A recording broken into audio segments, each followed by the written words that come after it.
Hey guys, welcome back to Creativity Made Easy. It's Miriam here. This week I just wanted to share with you how I completely transformed my king-size bed using just paint, a little bit of fabric, and some tools. So first thing I did was I wanted to create a template of my existing headboard. I was going to recreate the same style. So I laid some parchment paper on the floor, laid my headboard on top of it, and I traced around it. Next, I transferred the template onto MDF board that I bought from Home Depot. I had it cut to size. I just needed to trace the top curve and get that cut. Next, I just clamped the board to a table and used my jigsaw to cut out the design. So next, you want to figure out how far apart you want your buttons to be on the backboard. And I wanted them to be spaced 8 inches apart and 10 inches in height. So the first thing you're going to do is figure out where the center of your board is. I used a tape measure all across the board from one end to the other, figured out the center point, and I drew a line vertically down the center. So that's the first thing you're going to want to do. Next, whatever the height is you've decided for your diamond to be, so mine is 10 inches, you're going to take half of that, so 5 inches, and you're going to draw horizontal lines all the way down from the center. So using that center line as a marker, at every 5 inches, you're going to make a mark going down from the top and make horizontal lines going towards the right and the left. Okay, so now I just had to make the marks for where the buttons were going to go. So just starting from the first line, I decided that I wanted my buttons to be 8 inches apart. So going on the first line down, I went 4 inches towards the right from the center and 4 inches towards the left, so that the total gap between the two buttons was 8 inches, and I made pencil marks there for where my first two buttons were going to go. Then for my first button, I measured out 8 inches towards the right, and I made another mark for where my next button was going to go. So on the next line down, because I wanted my buttons to be staggered, I marked directly on the center point where the next button was going to go. So it's right between the two buttons above it, and this is how the diamond shape is going to be created. And then I measured 8 inches out towards the right and the left and made marks for the other buttons. So you want to just go row by row and add all your buttons 8 inches apart, and making sure that every other line you start the button directly in the center so that you do get that staggered effect. So next I used a 5/16 inch drill bit to drill all the holes for the buttons. I just purchased 1-inch foam from Hobby Lobby to add to the headboard, and you're going to use fabric spray. It's like a fabric adhesive. I'll have it written in the description box, a type that I purchased, and spray that on the underside of the foam as well as on the board itself, just to press those together and to glue those together.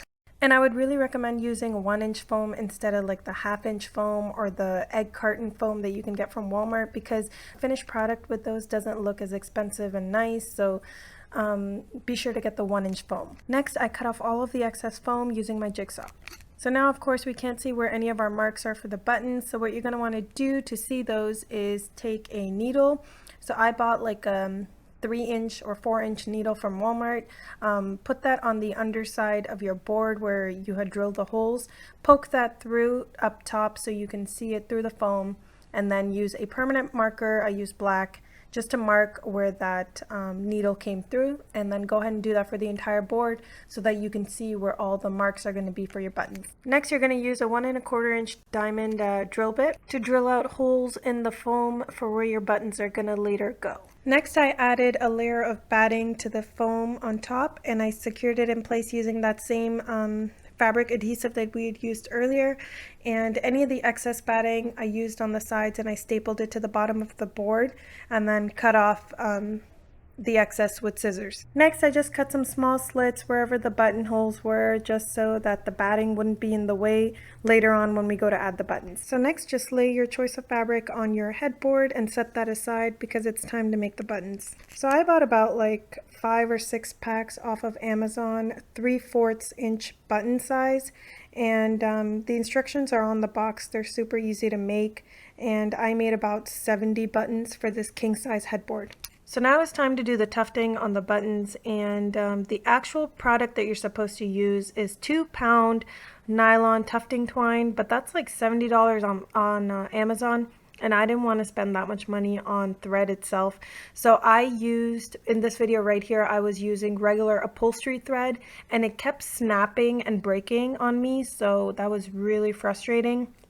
So the alternative that I came up with, because I wasn't going to spend $70 on 2-pound nylon tufting thread, was I used fishing line. And for whatever reason, I lost the video of how I used the fishing line and how it looked at the bottom of the board, but I think I can still describe it to you. So the concept for tufting the buttons is exactly the same whether you decide to go ahead and buy the 2-pound nylon thread or you use this fishing line hack that I used.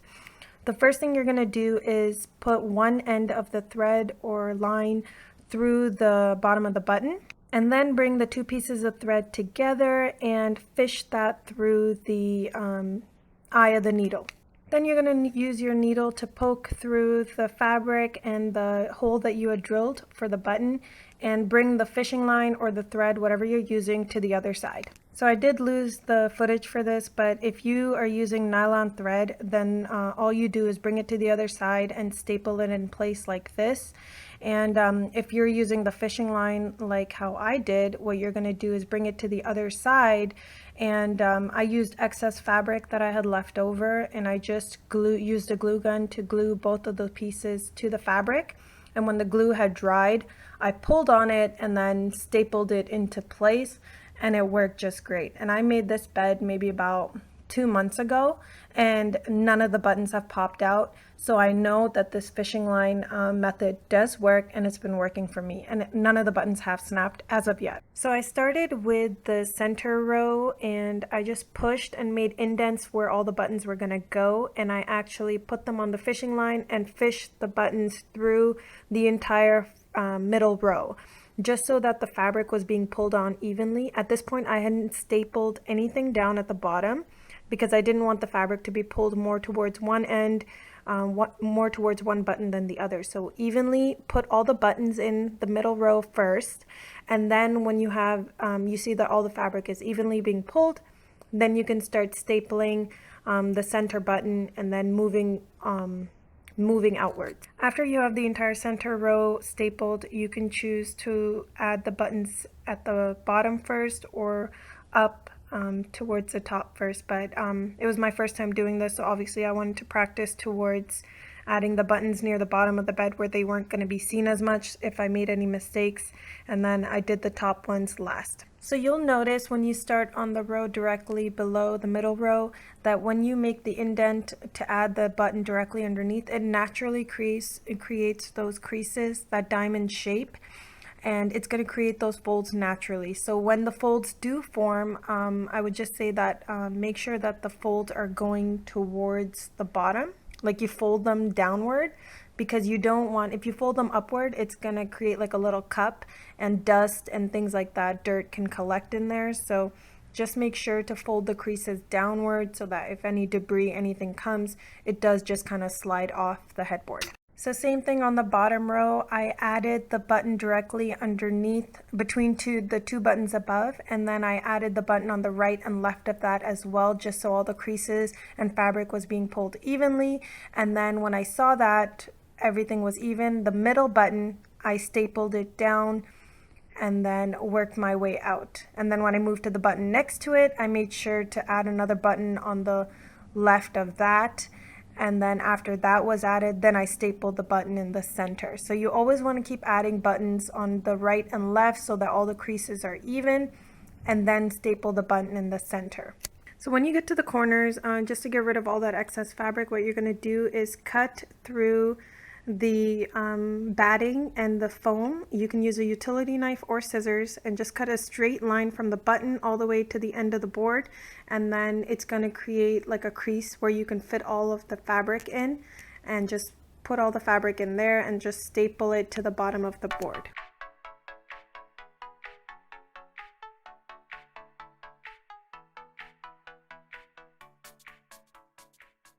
Okay, so 2 days later, the headboard is finally complete. I just set it aside, and now it's time to look at the rest of the bed. So next, before I painted the frame of the bed, I removed all the trims. I just used a flathead screwdriver and got rid of all the trims. They popped right out. They were just in with nails, so it was super easy to get all that stuff off.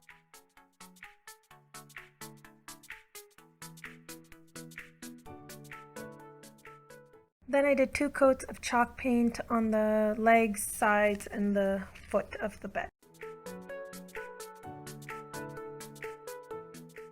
And then just to give the bed a little bit of an antique finish, I added a layer of the wax on top of the chalk paint and then wiped that off and then sealed the paint and wax in place with the clear wax at the end. Another 2 days later, when the painting is finally done, I attached the headboard using L brackets from Walmart to the existing frame of the bed. And that's it. 1 week later and the bed is finally complete. Most of my projects are usually an easy to medium score level for difficulty, but this one I would definitely classify as difficult just because I had never done like buttons and tufting fabric and all that before, so I found it difficult, but it was definitely worth it. It's a huge improvement from what the bed used to look like before. And although it's not perfect, I think it did turn out pretty good considering that it was my first time ever doing this. So I like it. Let me know what you guys think. And if you haven't done so already, please be sure to subscribe and hit that little notification bell so you stay up to date with all my latest tutorials. And I hope to have a video up soon of the side tables. Redoing the side tables as well as the dresser. So I will see you guys in another video, God willing. Bye!